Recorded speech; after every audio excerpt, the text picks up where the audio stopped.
Créé en 1996, le CIS regroupe aujourd'hui 40 associations intervenant dans le champ de la santé. Quand on met 10 associations dans 10 pathologies différentes ensemble, c'est pas simple. C'est pas simple et c'est ce qu'on arrive malgré tout à faire ici, c'est sortir de cette confrontation entre des attentes et des besoins de mondes différents. Le monde du handicap, le monde des patients, le monde des personnes âgées, le monde familial, le monde des consommateurs, qui ont tous un intérêt sur les questions de santé, de dire voici l'intérêt commun. Nous, évidemment, notre principal problème, celui pour lequel on milite, c'est la psychiatrie. Mais on a un corps.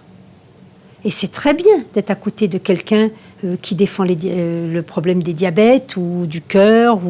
Voilà, c'est très important. On se partage. Et puis, celui qui, par exemple, s'occupe du cœur, cardiologie. Bon, la cardiologie, on sait que ça amène beaucoup de dépression. C'est important pour lui de pouvoir avoir des échanges avec l'association qui s'occupe de la psychiatrie. Vraiment, c'est un milieu où on peut tous discuter.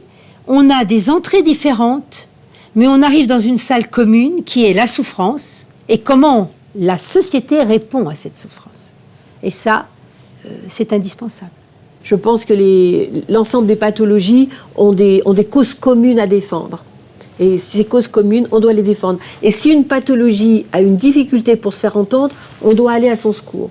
On doit l'aider à se faire entendre là-dessus. Parce qu'on est concerné par tout. Chaque pathologie garde son originalité et son registre d'intervention, mais parfois, on n'y arrive pas tout seul. Par exemple, le lien sur l'antibiorésistance, nous avons demandé l'aide du CIS. Nous avons signé ensemble des communiqués de presse pour lutter contre l'antibiorésistance.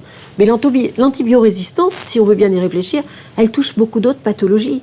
Toutes les pathologies inflammatoires, le diabète, qui sont des personnes beaucoup plus exposées que les autres aux infections. Le sida est concerné par l'antibiorésistance. Vous savez, toutes les pathologies vont être concernées. Mais après, de faire travailler ces champs-là et ces associations-là ensemble, là encore sur un objectif commun, n'est pas gagné et nécessite en permanence qu'il y ait une volonté de travailler ensemble.